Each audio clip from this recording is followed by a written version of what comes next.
Assalamualaikum warahmatullahi wabarakatuh. Perkenalkan, nama saya Immanuel Belang Ikaraeng dengan NIM D0998 kelas sipil B 2019. Di sini saya akan menjelaskan materi kelima dari tugas rekayasa pondasi, yaitu analisis daya dukung dan penurunan elastik pondasi tiang bor atau bor pile dengan menggunakan metode analitis dan software oleh Immanuel Belang Ikaraeng dengan NIM D0998. Pendahuluan. Adapun latar belakangnya, pondasi merupakan suatu pekerjaan yang sangat penting dalam suatu pekerjaan teknik sipil karena pondasi inilah yang memikul dan menahan suatu beban yang bekerja di atasnya, yaitu beban konstruksi atas. Ini tujuan dari tugas ini untuk menghitung daya dukung tiang dari hasil standar penetrasi tes atau SPT dari data PDA tes serta membandingkan hasil daya dukung tiang dari beberapa penyelidikan yang dilakukan pada tiang kelompok berdasarkan nilai efisiensi. Lanjut. Adapun rumusan masalah ini ada 4 poin, yaitu bagaimana hasil evaluasi dan perbandingan besarnya daya dukung pada pondasi dengan menggunakan metode elemen hingga metode analitik dan menggunakan data PDA dari hasil uji lapangan. Yang kedua, bagaimana menentukan gaya literal pada bor pile bagaimana menentukan penurunan elastis pada tiang bor pile, bagaimana menentukan efisiensi pada kelompok tiang bor pile. Lanjut.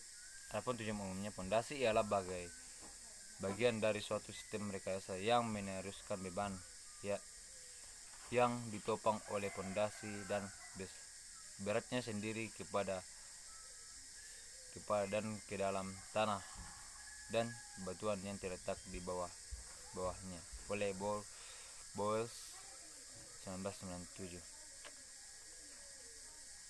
Dalam menentukan perencanaan pondasi suatu bangunan, ada dua hal yang harus diperhatikan pada tanah, yaitu daya dukung pondasi yang direncanakan harus lebih besar daripada beban yang bekerja pada pondasi tersebut, baik beban statik maupun beban dinamiknya.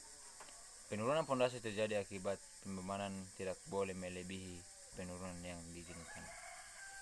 Lanjut. Di sini juga ada dibahas tanah. Tanah adalah materi utama yang menerima sepenuhnya penyaluran beban yang ditimbulkan akibat konstruksi bangunan yang dibuat di atasnya. Ini adalah komponen-komponen tanah, ada gambarnya. Lanjut. Standar penetrasi tes juga ada di sini jelaskan. Adapun klasifikasi tanah, adapun beberapa metode klasifikasi tanah yang ada di antara lain klasifikasi tanah sistem AAS-HTO dan klasifikasi tanah sistem UNIFED. Lanjut. Adapun kapasitas daya dukung literal tiang bor pile.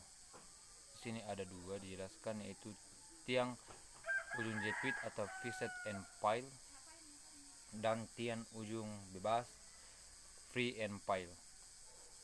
Lanjut. Faktor-faktor tersebut dipengaruhi oleh kekakuan tiang atau EI yang dinyatakan oleh persamaan berikut. Ini ada rumusnya, yaitu R sama dengan akar 4 EI per K di mana K adalah sama dengan KH dikali D sama dengan K1 dibagi 1,5 sama dengan modulus tanah. Adapun KI modulus reaksi substrate dan tersagi. EP modulus elastis tiang, IP momen inersia tiang yang disimbolkan cm pangkat 4 dan lebar atau diameter tiang disimbolkan cm. Nah, tahanan beban ultimate juga di sini dijelaskan.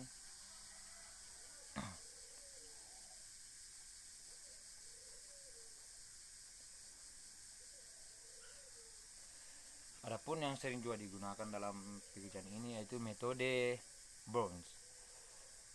Tentu metode Burns dapat digunakan pada tiang panjang maupun tiang pendek dapat digunakan pada kondisi kepala tiang terjepit maupun bebas. Kerugiannya hanya berlaku untuk lapisan tanah yang homogen, yaitu tanah lempung saja atau tanah pasir. Tidak dapat digunakan pada tanah berlapis. Ada juga bronze membedakan antara tiang pendek dan tiang panjang. Perhitungan menggunakan batuan program plastis ini juga dijelaskan di bawah. Lanjut.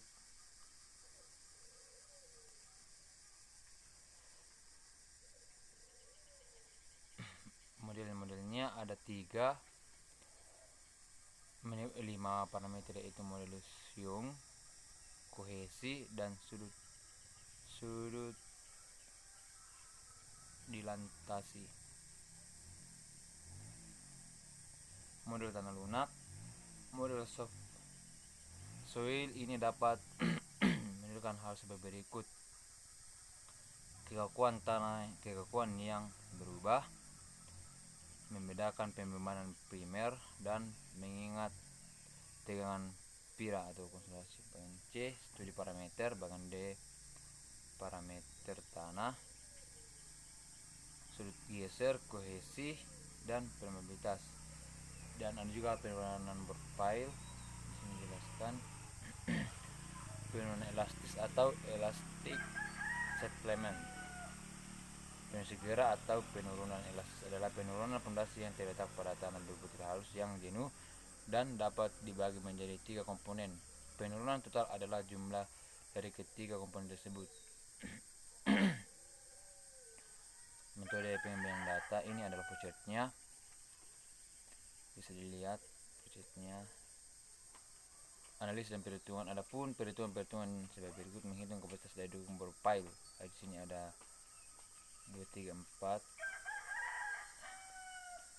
Dan kesimpulannya di sini ada, saya ambil 5, sebenarnya ada 9 tapi saya cuma ambil 5. Ini bisa dibaca. Dan ini juga dari hasil evaluasi diameter pondasi profile dapat dijual lebih besar sama dengan D perlu, maka di diameter yang digunakan dapat dikatakan memenuhi diameter yang diperlukan. Dari hasil evaluasi penulangan pondasi profile didapat hasil perhitungan ZAS, ZAS max sehingga luas penulangan dapat dikatakan memenuhi syarat. Ini ada 5 kesimpulannya. Oke, terima kasih. Kurang lebihnya mohon dimaafkan dan selamat pagi. Terima kasih.